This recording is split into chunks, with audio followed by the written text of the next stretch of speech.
Welcome to the Deep Dive. Today we're plunging into a collection of source material focused on analyzing U.S. rental properties, specifically honing in on two initial quick screening tools, the 1% rule and the 50% rule. That's right. We've gathered a stack of articles, some detailed research notes, and actually a fascinating, very practical discussion pulled from a Reddit thread. All of it is really designed to help investors or potential investors like you figure out how to get a rapid sense of whether a potential rental property investment is even worth a closer look. And our mission today is to really unpack these two specific rules, the 1% rule and the 50% rule. We want to dive into what our sources tell us about exactly how they work, why they became, popular quick filters, and critically, where their limitations lie and why relying only on them would be a significant mistake. Think of this deep dive as getting the blueprint for using a powerful initial sieve, to quickly filter potential properties, but then also gaining the essential understanding of the more complex, rigorous analysis you absolutely must perform to truly evaluate a deal's potential. It's about moving from that quick glance to the full financial X-ray, really. Exactly. We've got information here that goes beyond just defining these rules. It covers related, more detailed financial metrics for deeper analysis, the crucial and often quite different financing considerations for investment properties, the always important world of tax implications for rental income, and the very real sort of boots on the ground realities of property management, whether you choose to take it on yourself or, hire help. It's a comprehensive look, yeah. Starting with those initial simple tests and leading you through the layers of analysis and practicalities necessary for making informed real estate investment decisions, all based on the insights our sources provide. All right, let's stop waiting in the shallow end and jump right into the deep dive on U.S. rental property analysis, starting with that foundational 50% rule. So let's kick things off with the 50% rule. Our sources present this as a pretty foundational guideline in the real estate world, particularly noted in contexts like real estate syndication, where quick initial vetting is key. Right. But it's absolutely applicable more broadly to anyone looking at purchasing rental properties, from, say, a single-family home to a small apartment building. Yes, it's designed to be incredibly simple for that quick initial assessment. The core idea is, pretty straightforward. The rules suggest that, broadly speaking, you should expect around half a full 50% of a property's gross rental income to be consumed by its operational costs. And that's before you even think about the mortgage payment. Okay, let's unpack that. 50% sounds like, it sounds like a lot. What's the fundamental purpose of using such a high, maybe seemingly arbitrary number as a quick filter? Well, the main purpose, as the sources really highlight, is pure simplicity and efficiency. Yeah. Especially in those very early stages of property analysis. Imagine you're looking at dozens, maybe even hundreds of potential properties online or through a broker. Right. You don't have time for a deep dive on every single one initially. Exactly. You don't have time to get detailed expense reports for all of them right away. The 50% rule gives you a rapid way to estimate potential profitability using just one number you usually have readily available, the gross rental income. So before you spend hours pulling detailed tax records, insurance quotes, management fee structures, repair histories for a specific property, you can apply this 50% rule to the expected gross income and quickly get a ballpark figure for its operating costs. It helps you assess almost instantly if the property is potentially generating enough income to even cover its estimated operating costs, still have something left over to, service debt and hopefully provide some cash flow. It's really designed to help you filter out properties that are likely non-starters financially, saving you valuable time and effort. Okay, so if this 50% estimate is supposed to cover roughly half of the income, what categories of expenses does it assume are included in that calculation? What's baked into that 50%? Yeah, the sources break down the typical expenses that this 50% is meant to encompass. A big one, often a really significant chunk of operating costs, is property taxes. These vary dramatically by location, of course, but they are a fixed recurring cost. Unavoidable. Pretty much. Then there are property management fees if you're planning to hire a company to handle the day-to-day, headaches of tenants, rent collection, maintenance. That fee, typically a percentage of gross rent, falls into this bucket. Okay. You also have to account for repairs and maintenance. Now, this isn't the big infrequent stuff like a new roof, but the regular upkeep, fixing leaky faucets, repairing fences, painting turnovers between tenants, just addressing normal wear and tear. The routine stuff. Vacancy rates are also factored in. Implicitly, this accounts for the periods between tenants when you're not collecting rent. You might estimate this as a percentage of gross income, maybe 5% or 8%, and the 50% rule is broad enough to hopefully absorb that typical vacancy. Right. And finally, property insurance is the necessary protection against various risks like fire, liability, and maybe flood or hurricane, depending on where the property is. Got it. So it's intended to cover the core operational expenses needed to keep the property running, occupied, and legal, but importantly, as you said, before the mortgage payment. Why is having this quick estimate of operational costs so critical then? Well, this quick estimate is crucial because it's your first path at determining a property's potential net operating income, or NOI. Ah, NOI. That's a term you hear constantly in real estate investment. It feels like, I don't know, the heart of property performance analysis. Can you define NOI for us and explain why the sources emphasize its importance so much? Absolutely. NOI is, well, it's a fundamental metric. It's defined as the property's cash flow after you've accounted for all the operating expenses we just discussed, taxes, insurance, management, routine maintenance, accounting for vacancy. Okay. But, and this is a really crucial distinction, before you factor in your specific financing costs, which is called debt service, that's the mortgage principal and interest payments, before you account for capital expenditures, CapEx, which are those larger, infrequent repair costs we mentioned. Right, the big ticket items. Exactly. And before you calculate any income taxes on your profit. So NOI represents the income the property generates purely from its operations, kind of independent of how it was financed or what major repair fund it might need down the line. Precisely. The sources highlight that NOI is critical for assessing profitability because it provides a standardized measure of the property's income-generating ability. It's really the figure most commonly used to help determine the property's market value. I mean, an investor essentially pays a price for that fundamental operational income stream. And since cash flow is the lifeblood for many investors and directly impacts your potential return on investment, your ROI, understanding NOI right from the initial screening phase, is absolutely essential. The 50% rule is simply a shortcut, albeit a rough one, to getting a rapid estimate of that crucial NOI figure. Okay, that makes the purpose of the 50% rule much clearer. It's all about getting to a quick estimated NOI.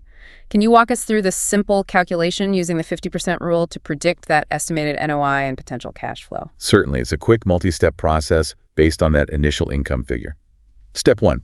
You start by gathering the property's gross income. This is the total annual rental income you expect to generate if the property were 100% occupied with all rent collected. Though sometimes you'll see this calculated monthly, like in the source example we looked at. Right. Step 2. You apply the 50% rule to estimate your operating expenses. This is simply your gross income figure, whether annual or monthly, multiplied by 50% or 0.50. Yep. Step 3. You calculate your estimated NOI by subtracting those estimated operating expenses from your gross income. So the formula is basically estimated NOI equals gross income estimated operating expenses. And the source provides a monthly example which really helps make this concrete, especially for maybe a larger property. They do. Let's imagine a larger property, maybe a small apartment building or even a portfolio, with an estimated total monthly rental income of, say, $100,000.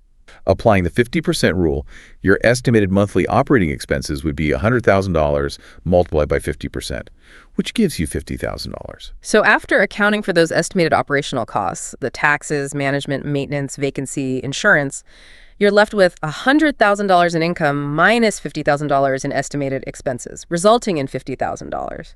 And this $50,000 is your estimated monthly NOI. That's right. That's the amount remaining before you factor in the mortgage payment for that property. The source then adds, just to show the next step towards actual cash flow, if the total monthly mortgage payment for this property was, let's say, $40,000. The potential positive cash flow after debt service would be your $50,000 estimated NOI minus that $40,000 mortgage payment, which equals $10,000 per month. And as the source mentions, in a larger real estate syndication context, this $10,000 would be the cash flow potentially available to be divided among the investors, possibly after, further reductions for fees paid to the syndication sponsor who put the deal together. Exactly.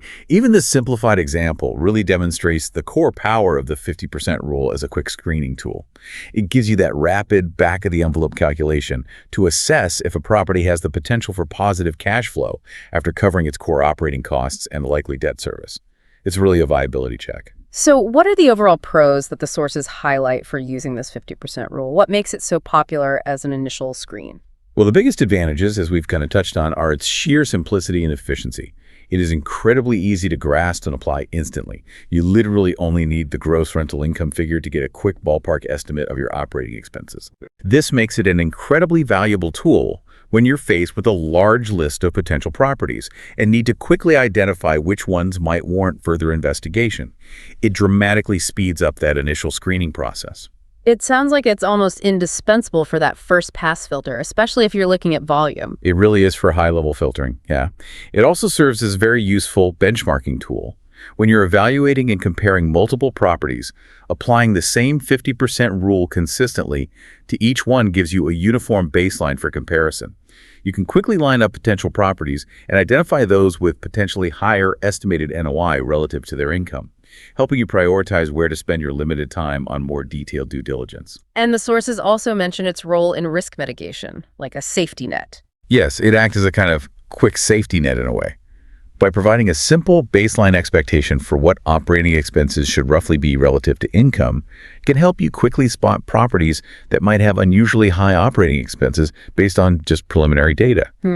If a property's known expenses seem significantly higher than what the 50% rule would suggest, it's a clear red flag. That could steer you away from a potentially bad deal very early on before you invest significant time, money, or frankly, emotional energy into it. All right, sounds like a powerful tool for its intended purpose, that quick initial screening. But, no simple rule is perfect. What are the cons or limitations of the 50% rule that our sources point out? Where does it fall short? Yeah, this is where the quick and simple nature becomes a bit of a double-edged sword. The main limitation, and it's a pretty significant one, is oversimplification. It's absolutely crucial to understand that the 50% rule is not a precise one-size-fits-all formula. It assumes a uniform expense ratio across all property types, all locations, all management styles. And that assumption simply isn't true in the real world of real estate. Right. Operating expense ratios can differ significantly depending on a multitude of factors. So that 50% estimate could be wildly inaccurate depending on the specific property's characteristics, like way off. Precisely. The sources highlight that different property types have inherently different expense profiles. For instance, a commercial office building might have vastly different costs for things like utilities, common area maintenance, property taxes, insurance, compared to a residential multifamily property or even a single-family home. Sure, makes sense. And even within residential properties, a self-managed multifamily building where the owner handles all the tasks might have lower operating expenses, mainly because they aren't paying a management fee. Than a similar property managed by a professional company.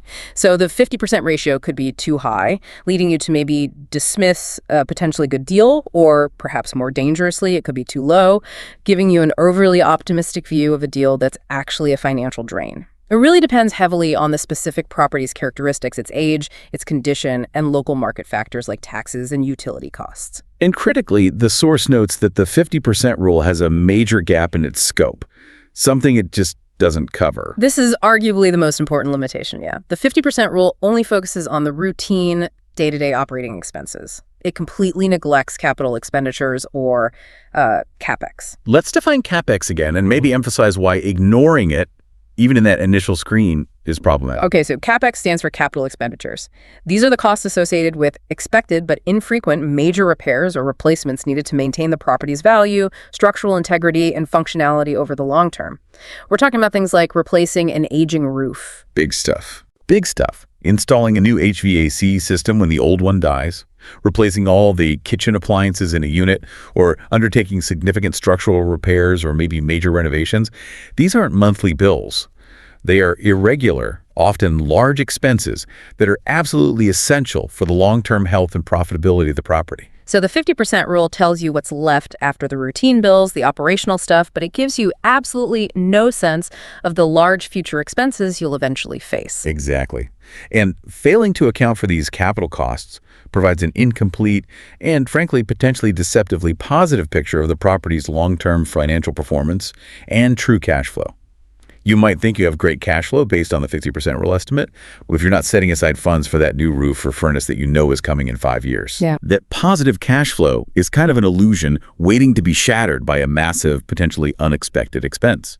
The sources even mention that for a deeper understanding of CapEx, specifically in commercial real estate, there's research available highlighting that this is a complex topic that goes well beyond just a simple percentage rule. Okay, so the key takeaway for the 50% rule is that it's a powerful, useful starting point for getting a quick, rough estimate of NOI and potential cash flow because of its inherent simplicity and efficiency.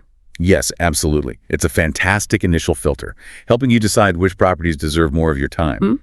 But, and this is the big but, you must understand its limitations. Its oversimplification and, crucially, its exclusion of capital expenditures mean that it is just the very first step. It absolutely must be followed by thorough property-specific due diligence, where you get actual numbers for taxes, insurance, realistic vacancy rates, and importantly, create a realistic plan and budget for CapEx based on the property's actual condition and age. It's a preliminary screen, not the final, definitive analysis of a property's financial health. Got it. A useful tool, but definitely not the whole toolbox. All right, so the 50% rule gives us that quick estimate of operating costs relative to income. Now, let's turn our attention to the other key quick screening tool highlighted in our sources, the 1% rule. The 1% rule, yeah. It's another very popular, very simple metric used primarily as a rapid price-to-rent guide. It helps investors quickly gauge if a property's potential rental income is, let's say, reasonable compared to its purchase price. What's the most common version of this rule that the sources discuss and that most investors, generally refer to? The overwhelming consensus, and the definition used across the sources we looked at, is that the monthly rent you can expect to charge for a property should equal at least 1% of the property's market sales value or its purchase price. So, using the classic example you often hear, if you're looking at a single-family house that's listed for sale at $100,000, the 1% rule suggests that to be considered a potentially viable investment, at least based on this initial metric, it should be able to rent for at least $1,000 per month. $100K, 1%, $1. Precisely. The purpose, as one source very clearly states, is that you should be wary of a property where the total expected monthly rents do not meet or exceed 1% of the price you would pay for that property. It's designed as a simple initial test, right? To see if the potential income stream, which is really the core of a cash flow investment, is even in the ballpark of justifying the initial capital outlay on the purchase price. If it doesn't pass this very basic test, maybe it's not worth a deeper dive into the numbers. Now, I did notice one source, specifically that Reddit thread we mentioned, brought up a different interpretation of the 1% rule. Yes, that Reddit discussion is interesting because it kind of reflects the diverse understanding you find in the wild, so to speak. One user in that thread mentioned a less common interpretation where the 1% is calculated based on the principal borrowed rather than the full purchase price. Ah, okay. Different base. Yeah, different base.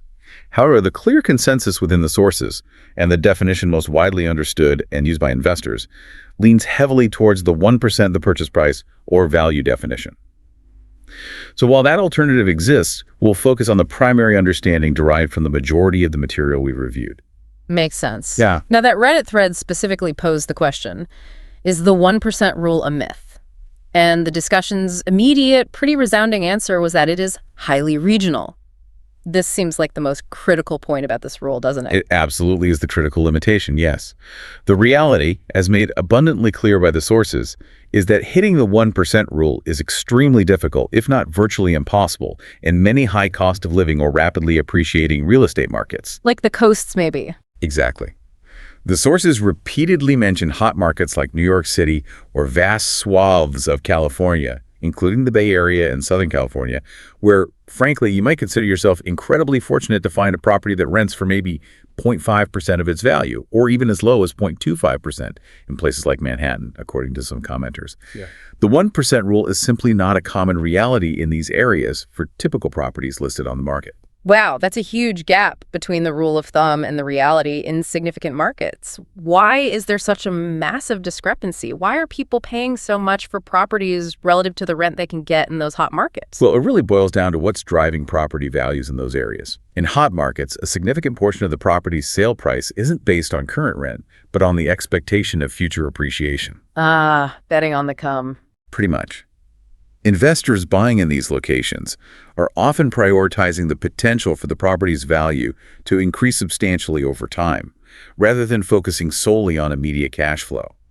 They might purchase a property that rents for far less than 1% of its price, sometimes even accepting minimal or negative cash flow in the short term. Really? Negative cash flow?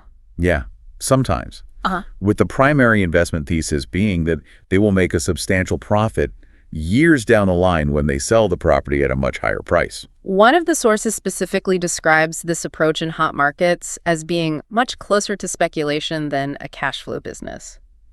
It's investing for growth, not necessarily for that monthly income. That's the perspective offered, yeah, and it's a crucial distinction. It highlights that the 1% rule is fundamentally a tool for investors primarily focused on cash flow, and it simply doesn't apply well in markets where appreciation is the dominant investment strategy. In contrast, the sources point to other markets, particularly in the Midwest, as places where the 1% rule, or sometimes even higher price-to-rent ratios like 1.5% or even 2%, can be more readily found for typical properties. Cities mentioned included Indianapolis, Cleveland, Pittsburgh, Louisville, and specific areas within cities like Chicago or maybe the border neighborhoods of Baltimore. This disparity raises an interesting question that the source material explores. If properties exist in some areas that meet or exceed the 1% rule, meaning the monthly rent is a relatively high percentage of the purchase price, why do people choose to rent in those areas instead of buying? If buying might seem hypothetically more affordable based on that rent-to-price ratio. Yeah, that's a great question, and the sources offer several compelling reasons that illustrate the human element beyond just the numbers. I mean, people might desire flexibility, the ability to move easily for a job, family, or lifestyle without the burden and cost of selling a home. Sure, being tied down. Right. They might simply not want the responsibility or the expense of home maintenance, especially dealing with those unexpected large-ticket items, like a failing roof or furnace we talked about with CapEx. Yeah, the landlord handles that. Exactly.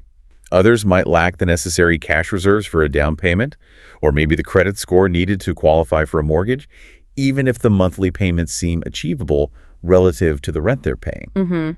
The down payment hurdle is real. It is. And some people frankly just don't want the responsibility that comes with homeownership, or as one user in the Reddit thread put it quite relatable way, they want to be able to call someone else to complain and fix things when they break. Can't argue with that sometimes. Those are practical, real-world reasons that explain why a rental market exists even in areas where these 1% rule properties might be available. The Reddit thread also provided specific personal examples, like someone new to the country without the credit history to borrow enough for the area they want to live in, or someone recognizing that they are simply not good at saving money consistently for a down payment, even if they earn a decent income. Exactly. These varied and personal circumstances create the demand for rentals, even in markets that might appear favorable for buyers based on the 1% rule alone, which in turn supports the investment model for cash flow-focused landlords in those areas. So if you're an investor interested in cash flow and the 1% rule sounds appealing, but you're in a market where it's not easily found on standard listings, how do the sources suggest you might still achieve something close to this ratio? Are there strategies? The sources present two primary methods, though, with, let's say, different levels of caution attached. Yeah? Method one, which is generally viewed with quite a bit of skepticism and labeled with significant risk in the sources, is buying in low demand or potentially declining markets. Right. In some areas experiencing population decline or economic contraction, property prices might be very low relative to achievable rent, making it easier to find properties that meet or even exceed the 1% rule on paper. And the caution sign here is flashing bright red, according to that Reddit discussion especially. Absolutely. The Reddit discussion participants strongly warn that these can be ticking time bombs for investors. The risks are substantial. You might have difficulty finding consistent, reliable renters due to the shrinking population base. There's potential for little to no property value appreciation or even significant decline over time. Right, you could lose value. Exactly. There's the risk of attracting tenants who perhaps don't care for the property well, leading to higher maintenance costs. And a major issue often overlooked is illiquidity. It can be much harder to sell the property later because the primary buyer pool is limited almost exclusively to other investors looking for similar cash flow deals, not owner-occupants who usually pay retail prices. So deep due diligence is key there. Thorough, rigorous due diligence on the specific market trends, the economic outlook, neighborhood stability. It's absolutely essential if you're even considering this strategy. Okay, so method one seems fraught with peril, maybe for more experienced investors. What's the second method? The one often preferred by investors looking for cash flow in maybe less depressed markets. This method involves achieving the 1% rule ratio through strategic rehab and value add. The strategy is essentially to buy a distressed or undervalued property, often below Current market retail value. A fixer-upper. A fixer-upper, yeah. Invest a calculated amount of money into renovating and repairing it, and then rent it out based on its new, improved, higher market value and appeal. Can you walk through the example from the source that illustrates this, how the math works? Certainly. The idea is you might buy a distressed property for, let's say, $100,000. Right. Based on its current condition, it might only rent for $800 a month, maybe less clearly below the 1% rule. Right. You then estimate and spend a significant amount, perhaps $20,000 to $40,000, on renovations, maybe kitchen updates, bathroom remodels, new flooring, paint, necessary repairs to major systems. Your total cost to acquire and improve the property is now $120,000 to $140,000. Okay, your all-in cost. Your all-in cost. If, after these improvements, the property is now competitive in the market, potentially worth, say, $150,000 to $200,000 retail value, and crucially, can now rent for $1,300 to $1,400 per month, you have effectively achieved or even exceeded the 1% rule based on your total acquisition and rehab cost. $1,400 in rent divided by $140,000 total cost is exactly 1%. That makes sense. You're creating the value in the ratio yourself rather than finding it ready-made. And the sources note that these types of deals, the fixer-uppers with potential, are often found off-market, meaning they aren't typically listed on the standard multiple listing service, MLS, where every buyer is looking. That's often the case, yeah. These deals might be found through wholesalers, networking with other investors, direct marketing to property owners, auctions, or other non-traditional channels. It definitely requires more effort and skill to find and execute these deals. Okay. What are some other nuances and limitations of the 1% rule that the sources bring up, even when you manage to achieve it, maybe through rehab? Well, the sources point out that it's generally easier to find properties that meet the 1% rule criteria with multiplexes like duplexes, triplexes, or fourplexes compared to single-family homes in the same area. The price per unit can often be lower in a small multifamily property, making that rent-to-price ratio look better on the surface. But there's an important caveat there, right? Especially regarding expenses we discussed earlier with the 50% rule. Right. The Reddit thread discussion highlighted a key difference. With most multifamily properties, like duplexes, triplexes, quads, the landlord typically pays for shared utilities like water, sewer, trash, and sometimes even heat or electricity for common areas, or even individual units, depending on how they're metered. Whereas with single-family homes... With single-family rentals, tenants almost always pay for all utilities directly. So this means that a 1% rule multifamily property might actually yield less net income after you account for those landlord-paid utilities compared to a 1% rule single-family property where the tenant covers all the utility costs entirely. So 1% of the price means different things for different property types when you look at the bottom line, the net income after expenses. Absolutely. It's another reason why the 1% rule is just an initial screen. You have to look at the net figures, not just the gross rent. Another factor mentioned is liquidity. Single-family rentals are generally considered more liquid, easier, and faster to sell. Right. Bigger buyer pool. Exactly. Because the potential buyer pool is much larger. It includes both owner-occupants looking for a home and investors looking for a rental. Multiplexes, on the other hand, are bought almost exclusively by other investors, which can make them less liquid if you need to sell quickly or in a down market. And it's crucial to reiterate, as the sources do repeatedly, that the 1% rule is purely a guideline or a starting point. It's based on the relationship between gross rent and purchase price. Hitting 1% or even 1.5% doesn't automatically guarantee that a property is a good investment or that it will generate positive cash flow after accounting for all expenses, including the mortgage payment, those CapEx reserves, property management, vacancy, everything else. Yeah, one user in the Reddit thread made this point really well by kind of combining the rules. They calculated that a property meeting the 1% rule, and assuming it also fits the 50% expense ratio guideline, which is a big assumption, right, would likely only bring you close to break-even cash flow or maybe a very small monthly profit before you even factor in the mortgage payment and any potential appreciation or tax benefits. It's really just a starting point. Okay, so to wrap up the 1% rule, it's a simple screen comparing potential gross rent to the purchase price. It's highly variable by geographic location, very difficult to achieve in markets driven heavily by appreciation. Correct. While it might not be possible everywhere, it can be found in certain cash flow-focused markets, though those often come with their own risks, or potentially created through a strategic value-add rehab strategy. But it's fundamentally a simple initial filter, a checkpoint, to see if the potential gross income is somewhat proportional to the cost. Not a comprehensive analysis of whether the deal is truly profitable after all factors are considered. You absolutely need to dig deeper. You have to run the full numbers. Which brings us perfectly to the next critical phase. While the 1% and 50% rules are excellent for those initial quick checks, filtering a large list, our sources are very clear that they are just the entry point. They are part of a much, much larger picture in real estate analysis. To truly understand a property's potential and whether it aligns with your goals, you need to move beyond the quick screens and run the full numbers, analyzing profitability in detail. Yes, exactly.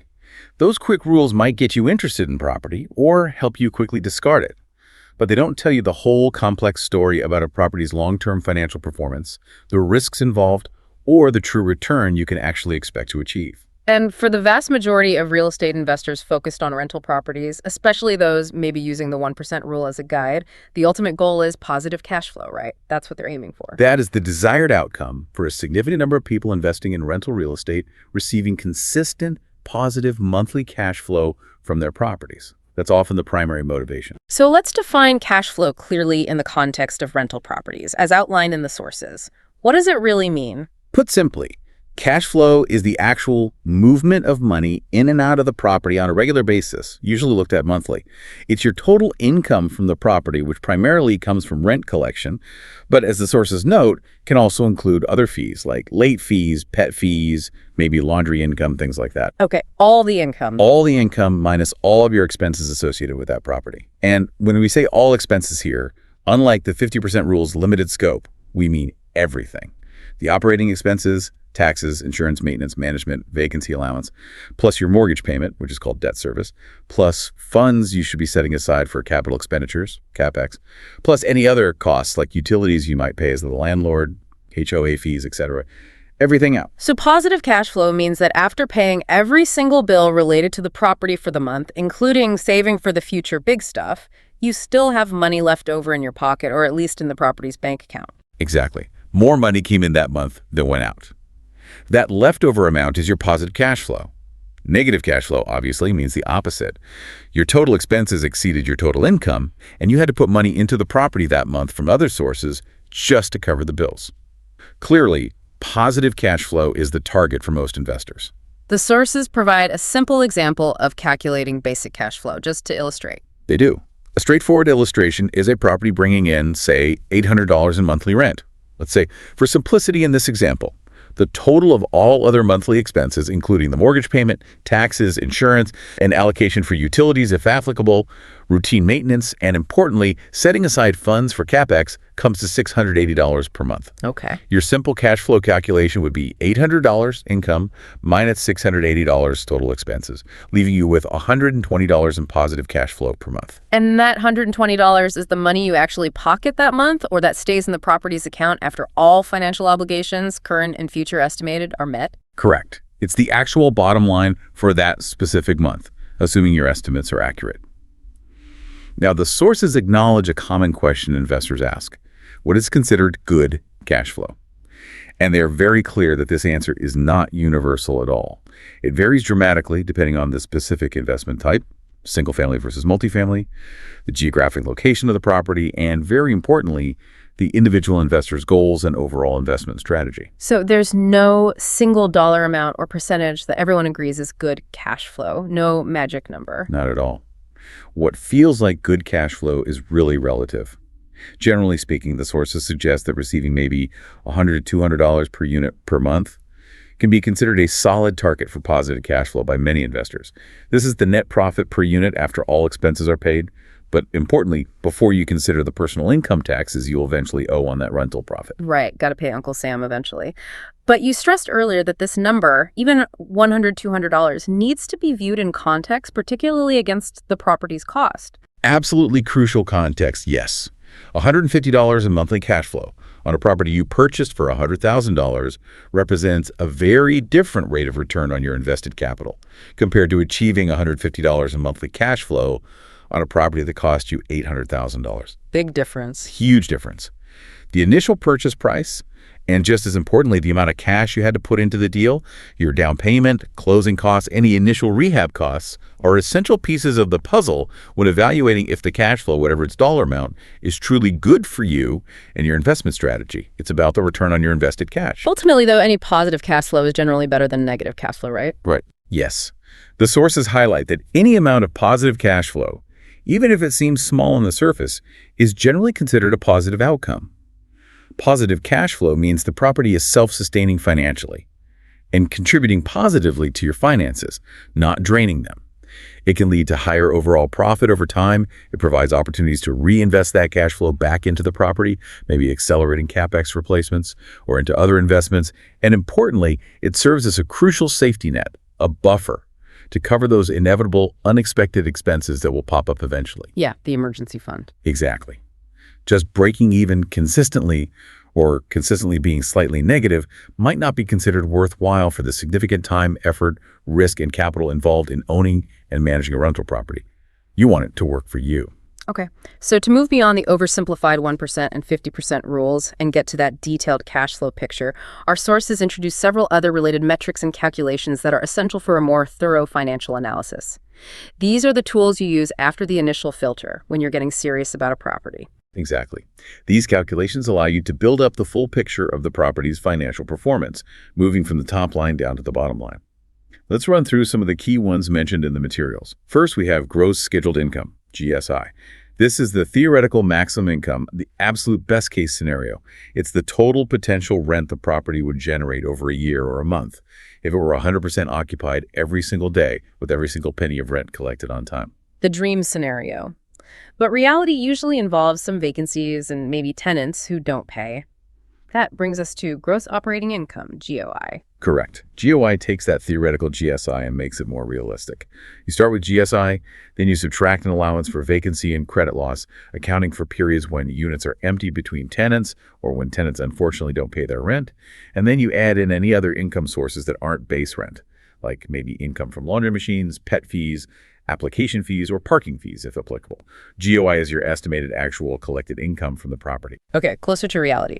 Below GOI is the crucial net operating income, NOI, which we first discussed in the context of the 50% rule, but now calculated more precisely. Yes, and here's where you calculate it accurately, using the actual estimated operating expenses for that specific property, not just a 50% guess. NOI is calculated as GOI minus total operating expenses. Remember, these operating expenses include things like property taxes, insurance, property management fees, utilities paid by the landlord, routine repairs and maintenance, landscaping, administrative costs, etc. Right. But, and this is key to its definition and why the 50% rule omitting CapEx is problematic, NOI specifically excludes debt service, the mortgage payments, capital expenditures, the big replacement costs, and income taxes. Oh. As we discussed before, NOI is a vital metric because it represents the income stream the property produces purely from its operations and is a primary driver of its market value. Then to get even closer to that actual money in your pocket cash flow figure, you calculate cash flow before tax, CFT2. Right. CFBT takes the NOI and then brings in the financing costs and the CapEx reserves. You start with NOI, you subtract debt service, your total mortgage principal and interest payments for the period, and you subtract the funds you're allocating or setting aside for capital expenditures, CapEx. This CFBT figure represents the money generated by the property before you consider your personal income tax liability on that profit. It's often considered the property's true operational cash flow for an investor before taxes. Okay, that seems like a really important number. The sources also mention metrics used more for valuation or comparing investment efficiency, like the gross rent multiplier, GRM. What's that? GRM is a really quick valuation method that compares the property's market value or purchase price to its potential gross income. It's calculated simply as the market value divided by the annual gross scheduled income, GSI. A higher GRM indicates that the property is relatively more expensive compared to the gross income it generates. The sources suggest, as a very general guideline for investors focused on value relative to income, being wary of annual GRMs significantly above 7.5. It's a very quick comparative tool, even simpler than the 1% rule when applied annually, but again, ignores all expenses. Gotcha. And the very important cash-on-cash return, COCI. This one seems key for measuring your personal return. COCI is definitely a key metric for evaluating the efficiency of your invested capital. It's calculated as the annual cash flow before taxes, CFBT, divided by your total initial capital investment. And your initial capital investment includes all the cash you had to put into the deal upfront, that's the down payment, all your closing costs, and any initial rehab expenses needed to get the property ready. So everything out of your pocket initially. Everything out of your pocket initially. KC measures the annual cash return you get as a percentage of the actual cash you invested. It's typically looked at for the first year of ownership. The sources suggest, again as a guideline, and this varies by market and risk tolerance, being wary of a KC much lower than 8%. The implication is that if your cash-on-cash return is significantly less than that, considering the risks and illiquidity of real estate, your money might potentially be better deployed elsewhere. Makes sense.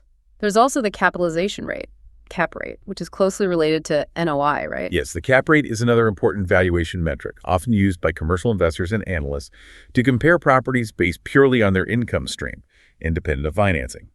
It's calculated as the annual NOI divided by the property's purchase price or market value, multiplied by 100 to get a percentage. It essentially represents the unlevered rate of return you'd get if you paid all cash, based purely on the property's operations.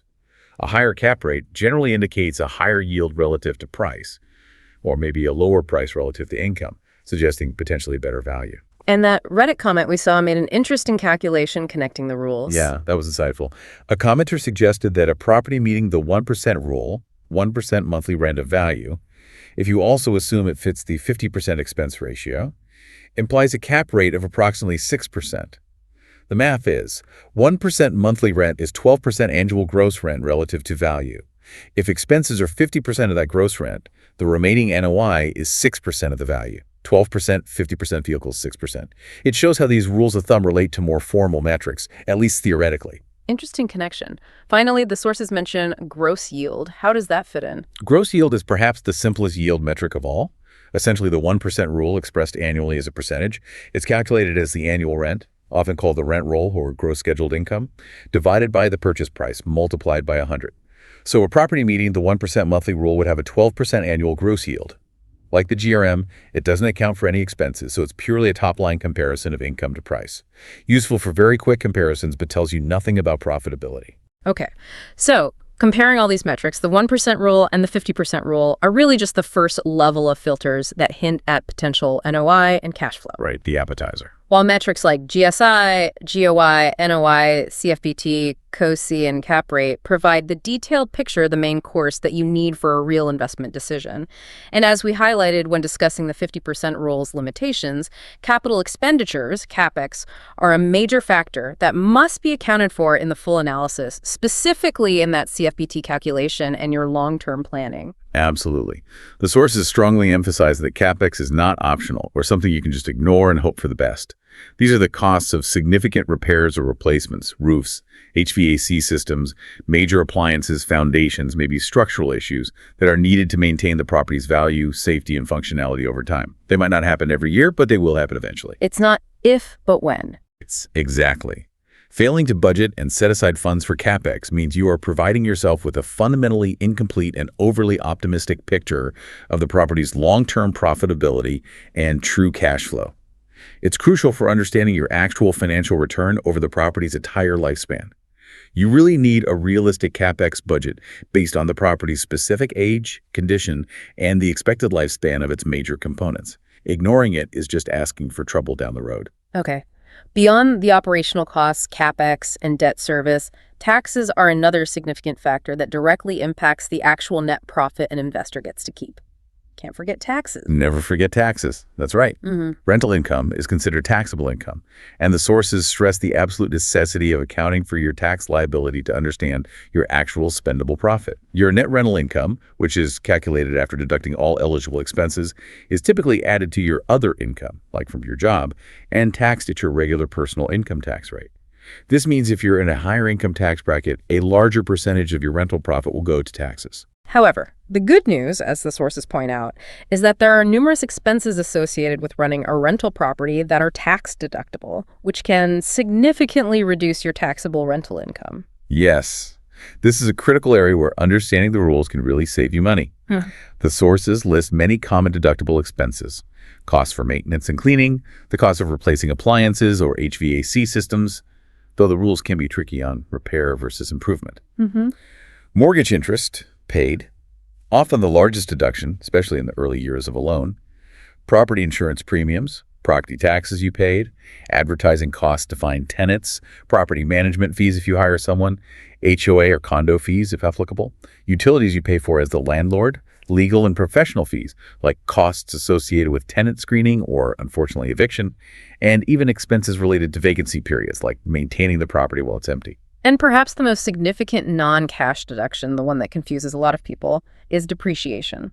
Depreciation is definitely a powerful tax concept, yeah. It allows you to recover the cost of buying and improving the property over its useful life, as defined by the IRS, without actually spending cash each year on depreciation itself. For residential rental property placed in service after 1986, the sources state it's generally depreciated using the Modified Accelerated Cost Recovery System, or MCRS, over 27.5 years. 2.5 decades, wow. Yeah. You effectively get to deduct a portion of the property's building value, not the land value, each year for over 2.5 decades, which reduces your taxable income even if you had positive cash flow that year. So even if you're making money in cash flow, depreciation can sometimes make your rental activity appear as a loss on paper for tax purposes, potentially offsetting other taxable income you might have. Exactly. It's a major tax benefit of owning rental property that significantly impacts your net return after taxes. It's often called a phantom deduction because you don't write a check for it, but it reduces your tax bill. Another important tax concept mentioned is the Section 1031 exchange. All right, the 1031 exchange, also known as a like-kind exchange. This is a provision in the tax code that allows real estate investors to defer paying capital gains taxes when they sell an investment property, provided they reinvest the proceeds into a like-kind replacement investment property within specific, quite strict timeframes.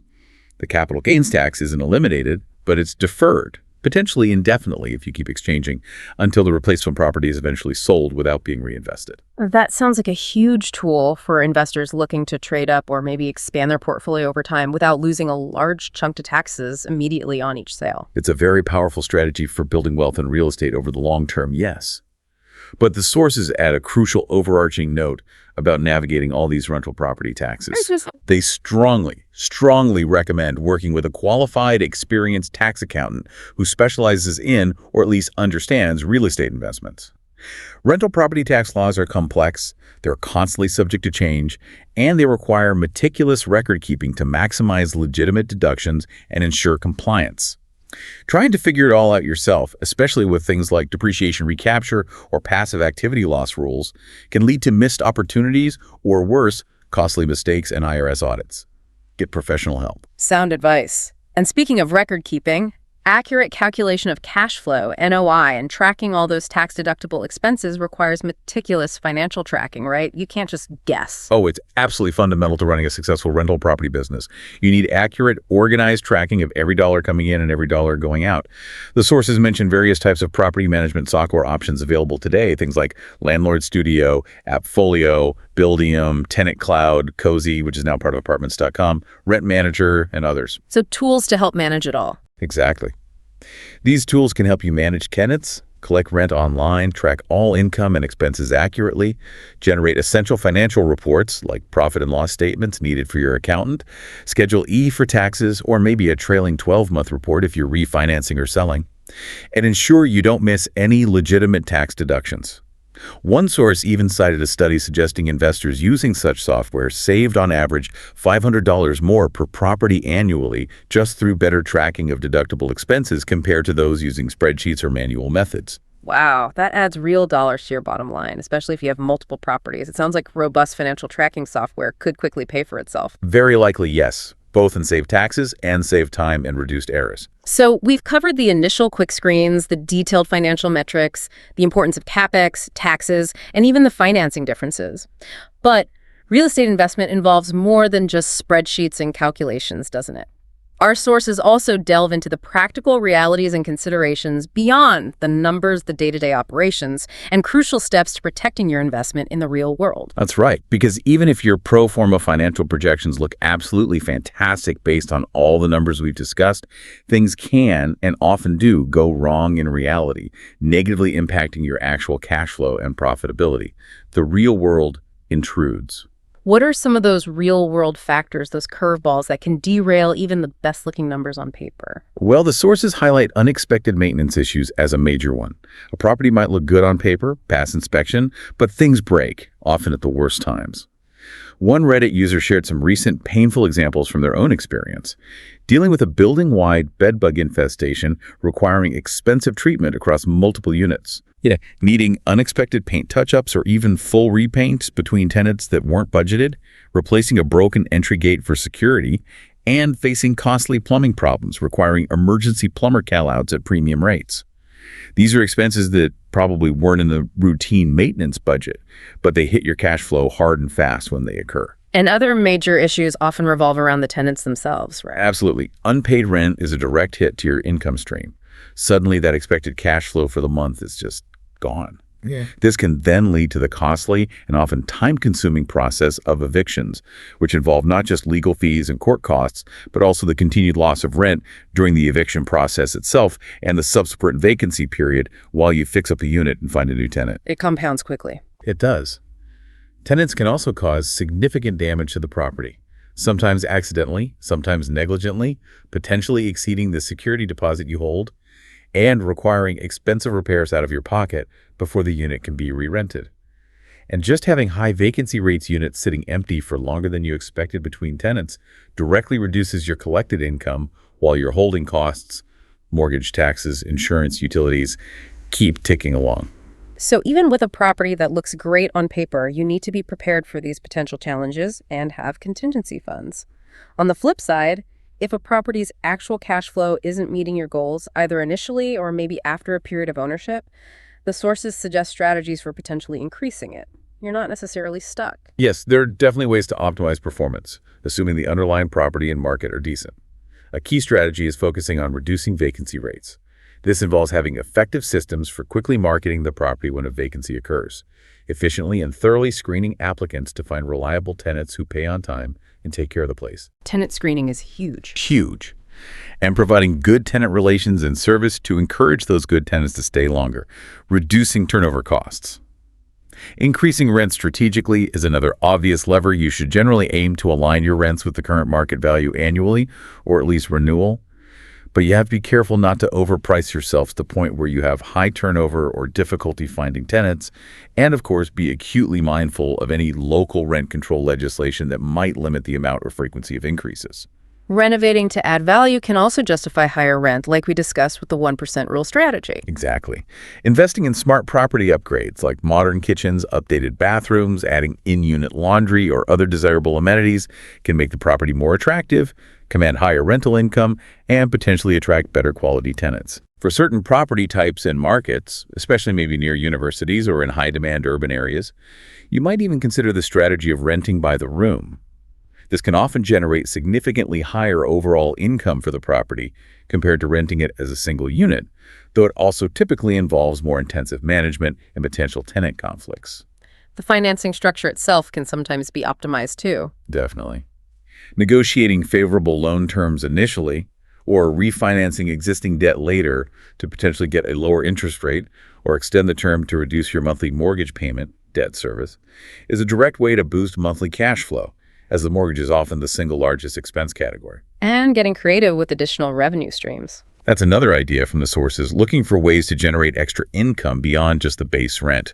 This could involve things like charging monthly pet fees if you allow pets, renting out a separate garage or storage space on the property, or perhaps installing income-generating amenities like vending machines or coin-operated laundry machines in common areas if it's a multifamily property and makes sense for the tenant base. Little things can add up. They can.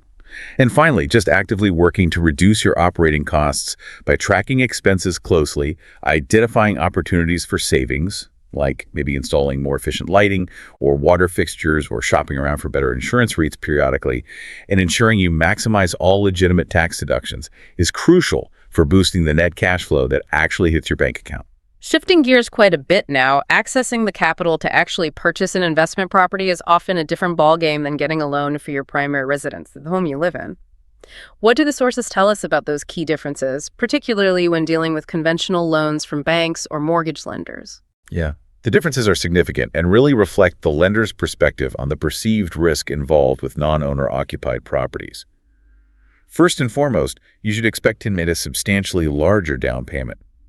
Conventional loans typically require a minimum of 15% down for a single-unit investment property, and that percentage often increases significantly for multi-unit investment properties, usually requiring 20% to 25% down. Wow, compared to maybe 3-5% for an owner-occupied home. Exactly. It's a much higher hurdle for the initial capital needed. Yeah. And related to that, using gift funds from family or friends for the down payment. Yeah. Generally not allowed for investment property purchases with conventional loans, unlike primary residences where gift funds are often permissible for part or all of the down payment. Lenders want to see you have your own skin in the game for investment properties. Okay. Interest rates also tend to be higher, I assume. Generally, yes. Because lenders view investment properties as inherently higher risk than owner-occupied homes. The thinking is, if an investor runs into financial trouble, they're more likely to stop paying the mortgage on the investment property before they stop paying on their primary residence. Makes sense. So they typically charge higher interest rates to compensate for that perceived increased risk of default. Expect to pay maybe a quarter to a full percentage point higher, sometimes more, depending on your qualifications in the market. Lenders also require proof that you have financial reserves available after closing, right? Cash in the bank. Yes, this is a critical requirement for investment property loans and catches some people by surprise. For a non-owner-occupied purchase, lenders commonly require proof of a minimum of 6 months of the property's PITI payment. That's principal, interest, taxes, and insurance, held in liquid reserve accounts after you close the deal and pay your down payment and closing costs. 6 months, PITI. Minimum, often. And if you already own multiple financed properties, investment or otherwise, lenders will typically require additional reserves for each of those properties as well, significantly increasing the amount of cash you need to have readily available just to qualify for the new loan. And your personal credit score seems to face tighter scrutiny for investment property loans, too. It often does. While the absolute minimum FICO score might technically be 620 for conventional loans, the underwriting guidelines are generally tighter for investment properties. Minimum score requirements may be higher, maybe 680 or 700, plus mains, especially if you already have several finance properties. Lenders really want to see a strong track record of managing debt reliably when extending credit for investment purposes. The appraisal process itself sounds a bit different, too, maybe more involved. It can be. An appraisal for an investment property might cost slightly more than for a primary residence, as it can be more complex. Crucially, if you intend to use the expected rental income from the property you're buying to help qualify for the loan. Yeah, that seems common. It is. The appraiser will need to complete a specific form, usually the rent schedule, Form 1000 for conventional, and potentially require operating income statements if it's an existing rental. And here's a key point. Lenders typically only count 75% of the current market rent determined by the appraiser when calculating your income for qualification purposes. They automatically discount it by 25% to account for potential vacancy and management costs. Ah, so you can't count 100% of the expected rent towards qualifying. Nope, typically only 75%. So you need to factor that haircut into your loan qualification calculations. And finally, the type of loan you need depends on the property's size. Right. Yes, conventional residential loans, the most common type, are typically for properties with 1 to 4 residential units. If you're looking at buying a property with 5 units or more, or maybe a property that has a significant commercial component, like apartments above a retail space, that transaction typically requires a commercial loan, which has different terms, requirements, qualification standards, and appraisal processes compared to standard residential loans. It's a different world. Okay, that's really helpful context on financing. Another major ongoing decision for a rental property investor is property management. Whether you take on the role of landlord yourself, handling everything, or whether you hire a professional property management company to handle it for you. The sources provide quite a bit of insight here and some cautionary tales, too. Yes, this is a critical choice with significant implications for your time commitment, your stress levels, and ultimately the property's financial performance. Self-management means you are personally responsible for handling all the duties a property manager would typically perform. And that's a lot. It's a lot. This includes marketing vacancies effectively, screening potential tenants meticulously, credit checks, background checks, income verification, landlord references, preparing and executing legally sound leases, collecting rent consistently and dealing with late payments, handling all the finances and bookkeeping, tracking income, paying bills, preparing statements, ensuring compliance with the complex web of local, state, and federal landlord-tenant laws and fair housing regulations. Fair housing is huge. Absolutely critical. It also includes managing tenant relations, addressing complaints, resolving disputes, enforcing lease terms, coordinating all routine maintenance and emergency repairs, finding vendors, getting quotes, overseeing work, serving legal notices when necessary, like notice to cure or quit, and potentially handling the entire eviction process through the courts if required. The sources do note that using good property management software or apps can significantly help self-managing landlords stay organized and efficient, but it's still a significant time commitment. Okay. If you decide that self-management isn't for you, maybe because you lack the time, the expertise, or just the desire, then hiring a professional property management company becomes essential. Evaluating potential companies carefully is absolutely crucial, as the sources make very clear. What are some of the key things you should consider when vetting a manager, according to the sources? The sources list a really comprehensive set of questions and factors to investigate before hiring someone. You need to dig into their fee structure.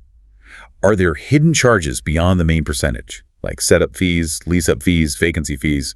Do they charge their percentage even when the unit is empty? Or markups on maintenance and repair costs pass through to you? Good points.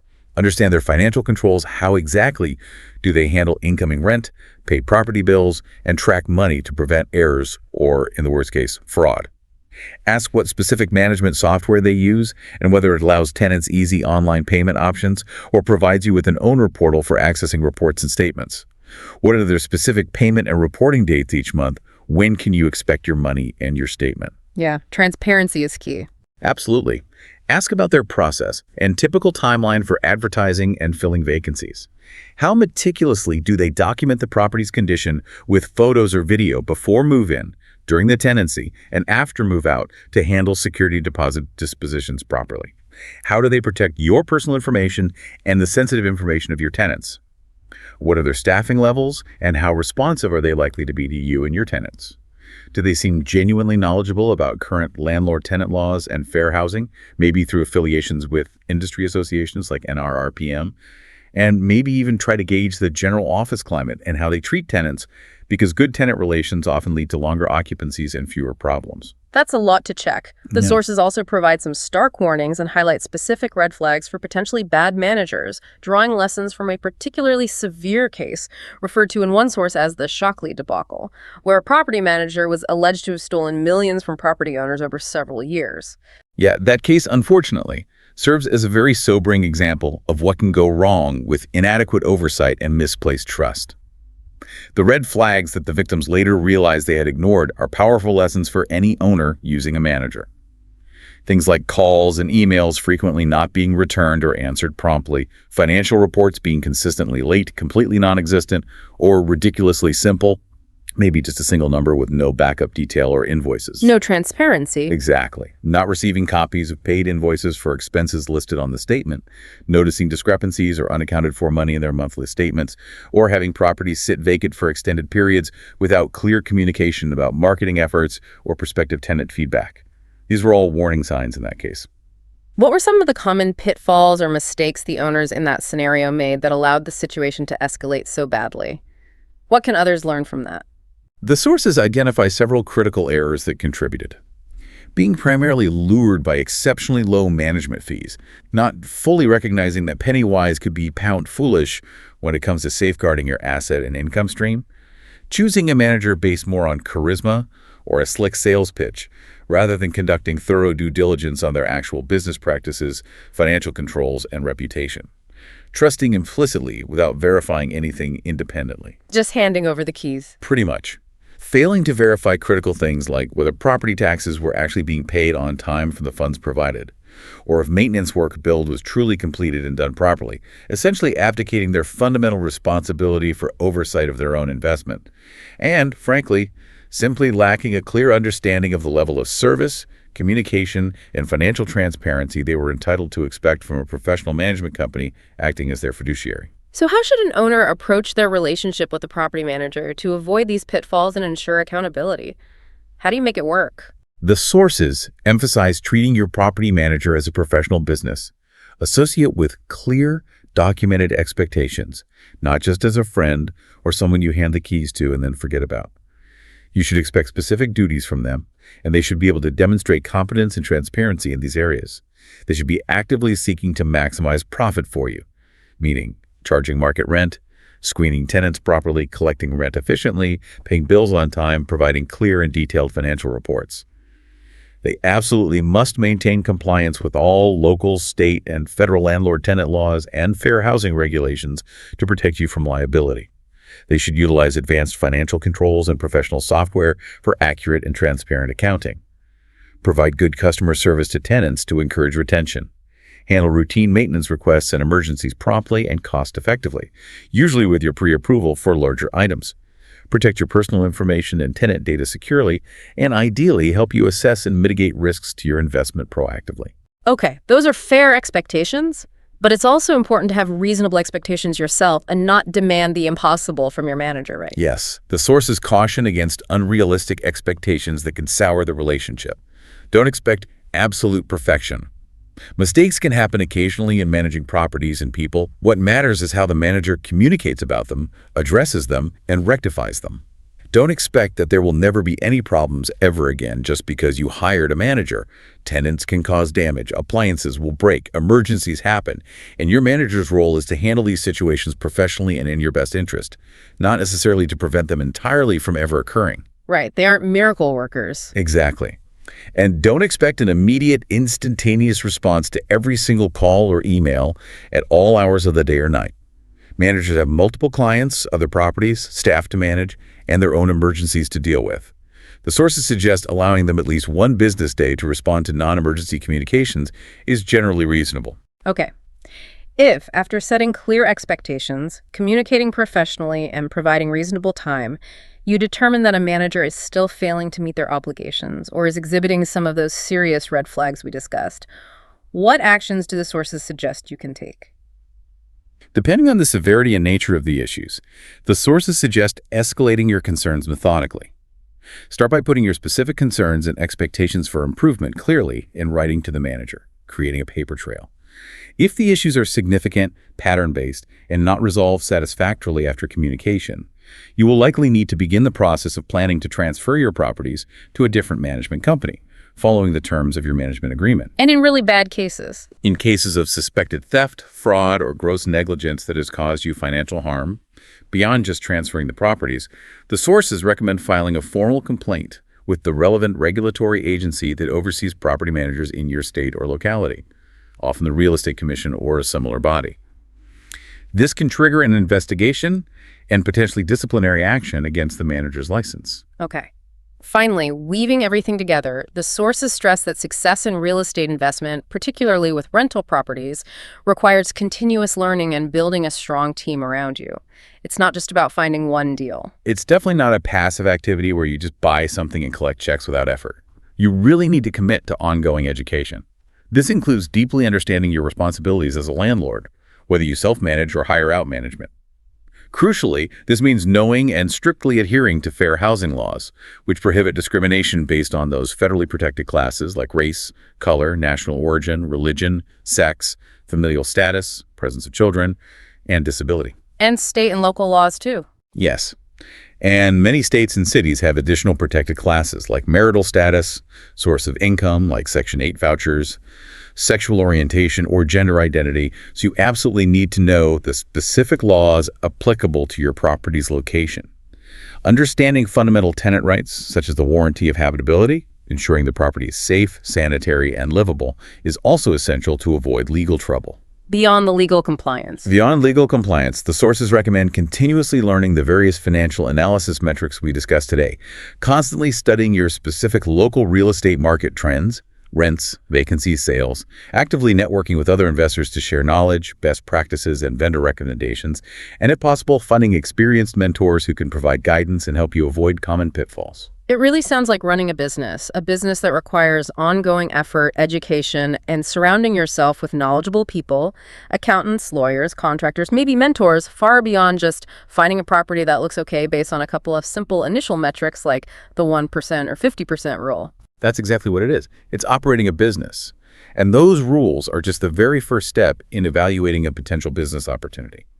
So we've completed our deep dive, starting with those initial quick screening tools, the 1% rule and the 50% rule, and moving through the layers of analysis and practical considerations for U.S. rental properties, drawing from our collection of sources. We've seen that the 1% rule, comparing potential gross rent to purchase price, and the 50% rule, providing a quick estimate of operating expenses based on gross income, are indeed valuable tools. They offer, simplicity and efficiency for that initial filtering stage, giving you a rapid sense of whether a property's potential income stream even begins to stack up against its cost or expected operating burden. Yeah, they serve as useful benchmarks for comparing multiple opportunities quickly and helping you decide which ones warrant the significant investment of time and effort required for that deeper investigation. But our sources have made it abundantly clear, and it's worth repeating, that these rules are merely starting points. They are guidelines, filters, rough estimates. They are absolutely not guarantees of a profitable investment, and relying solely on them would be a critical, potentially costly error. A true comprehensive understanding of a property's potential requires digging into the full, detailed numbers. That means moving from estimated income and expenses to calculating more granular metrics like gross operating income and, most importantly, net operating income based on realistic, property-specific figures. It involves understanding your true cash flow before tax, which necessitates accurately accounting for your specific debt service or mortgage payments, and crucially, budgeting and setting aside funds for capital expenditures, those inevitable large repair costs that the simple rules completely ignore, but which profoundly impact long-term profitability. Right. It also requires navigating the often different landscape of financing for investment properties compared to primary homes, understanding the significant impact of taxes on your actual retained profit, leveraging available deductions like depreciation, and being aware of strategies like the 1031 exchange to potentially defer gains. And beyond just the financial analysis, success really hinges on the practical realities of property management.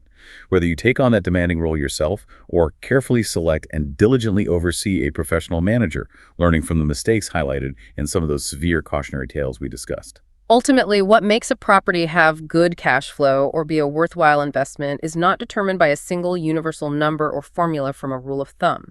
It is highly specific to your individual investment goals, the unique characteristics of the property itself, the dynamics of its local market, and your overall strategy as an investor. And as you evaluate any potential investment property, it's important to remember that the income you project and the expenses you estimate are living figures, influenced by a multitude of dynamic variables from broad economic and market conditions to the unpredictable behavior of tenants to the specific age and condition of the physical property and its systems. The initial quick screens give you a hint of potential, maybe a spark of interest. Right. But the detailed analysis reveals the substance, and the real-world operation presents the ongoing challenge and hopefully the opportunity for reward. This brings us to a final thought for you to consider as you process all the layers we've discussed today. Given the inherent uncertainties in real estate investment and the absolute necessity for thorough, multifaceted due diligence that goes far beyond the simplicity of quick rules like 1% or 50%, how do you personally plan to balance the desire for fast, actionable initial screening metrics with the demanding requirement of that comprehensive analysis? And thinking about the real-world operations and potential unexpected events, the surprise roof leak, the extended vacancy, the difficult tenant issue, what role do these unpredictable factors play in shaping the actual total returns you might see over time? Especially when you consider not just the monthly cash flow number, but also the impact of loan amortization, paying down the mortgage principal over time, potential appreciation or depreciation in the property's value, and the significant benefits or costs associated with taxes. Consider how those different facets of return cash flow, equity buildup, appreciation, tax savings, and the inherent risks interweave. And think about how those initial quick screens serve as just the very first signal, the starting gun, in that much larger, more complex, and potentially rewarding journey of successful real estate investment.